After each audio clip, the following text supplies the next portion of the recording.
isticmaashii ChatGPT waxay ku jirtaa 3 khatarood oo aad u waaweyn laakiin waxaa laga yaabaa inaanad ku baraarugsanayn waxyaabaha ugu xun waxaa ka mid ah qofkiiyo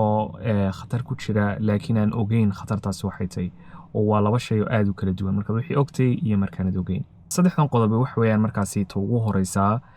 waxa ay yaraynaysaa maskaxdaada iyo qaabka ay maskaxdaada u fikirto capacity-geedii iyo sidoo kaleba caqligaaga ayaa hoos u dhacaya sababtuna waxay tahay haddii mar kasta oo aad fikir u baahato wax fikir u baahan aad weydiiso ChatGPT halkan aad adigu ma garanaysaa fikiri lahayd amaba tusaale ahaan maskaxdaada isticmaali lahayd waxay ka macnatay markaasi maskaxdaada inaad ku leedahay kuma baahni oo kale oo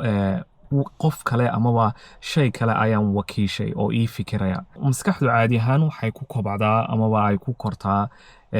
waxa weeyaan marka laga shaqaysiiyo waa maskaxdu waa muruq markastoo aad isticmaalkeedu bato waxa badanaya markaasi xidhiidhada ay neuronskeedu leeyihiin oo waxa koraya ma garanaysaa qaabkay u fikirto xidhiidhada ay sameeyaan muxuu ahaa neuronskaasi mar haddiiba aad hoos u dhigaysa isticmaalkeedii sidoo kale waxaa meesha ka baxaya xidhiidhadan ay sameynayaan taasina waxay hoos u dhigaysaa guud ahaan yacni capacity-ga maskaxdaada oo hadhow toole xitaa waxaa dhib kugu noqonaysaa waxyaabo yaraa fudfududaa inay maskaxdaadu ma garanaysaa xalliso amaba ay ka shaqaysiiso qodobka labaad waxa weeyaan waxay kaa dhigaysaa qof mar walba isla saxsan oo qaabka ay u dhisantay ama AI-ga uu dhisan waxa weeyaan isagoo dhanba waa probability iyo statistics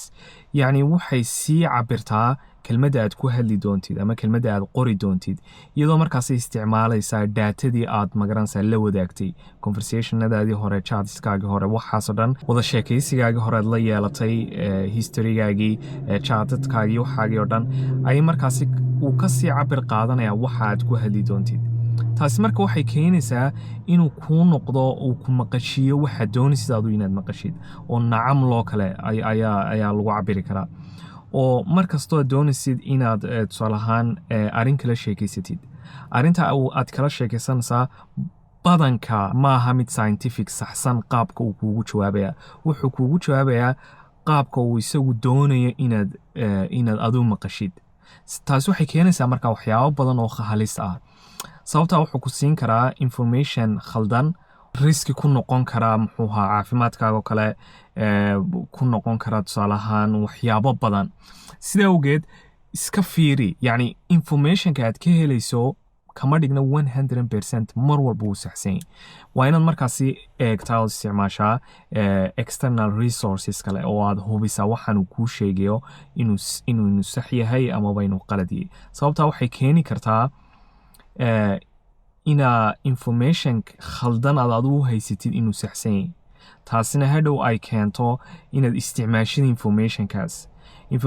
wuxuu ku saabsanaan karaa wax khaldan oo caafimaad ku saabsan oo hadhow tole halis ku noqon kartaa caafimaadkaagii oo kale tan tusaale usoo qaatay waxyaabo badan baa jira oo uu khalad ka sheegi karo qodobka saddexaad ugu dambeeya waxa weeyaan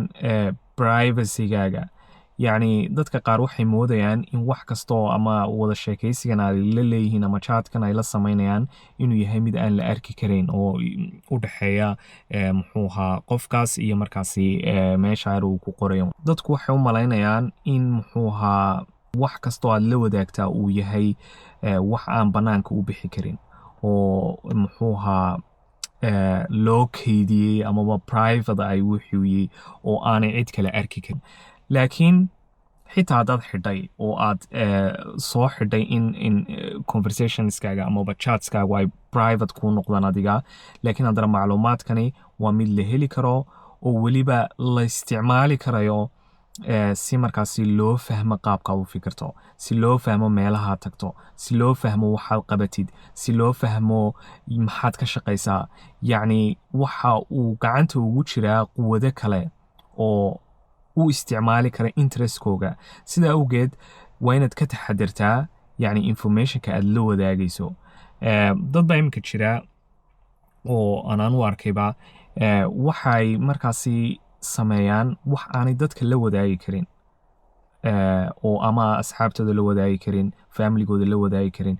ayay handare laakiin meesha ku qorayaan oo ay meesha la imanayaan iyagoo markaasi u fikirayo isle waxani private buu kuu yihi sidaa awgeed aad uga taxadeer rule of thumbka aad isticmaalaysa ha noqdo markaasi mar haddii aanad dadka la wadaagi karin shayga sidoo kalena ha ku qorin ChatGPT iyo meelaha la midka weliba arrintan haddaad adigu xitaa ku baraarugsantay yacni dadka kugu hareeraysan familygaaga friendskaaga waa inaad iyagana ku baraarujisaa sababtaa kuma caawinaysa haddii adigoo keliyata wixii aad ku baraarugsantay oo ina dadkii kugu hareeraysnaayoo dhani ay khaladkaa ku dhacayaan waa mid adiga ku saamayn doonta hadhowtole sidaa awgeed u sheeg dadka intii aad ka waani karto la wadaag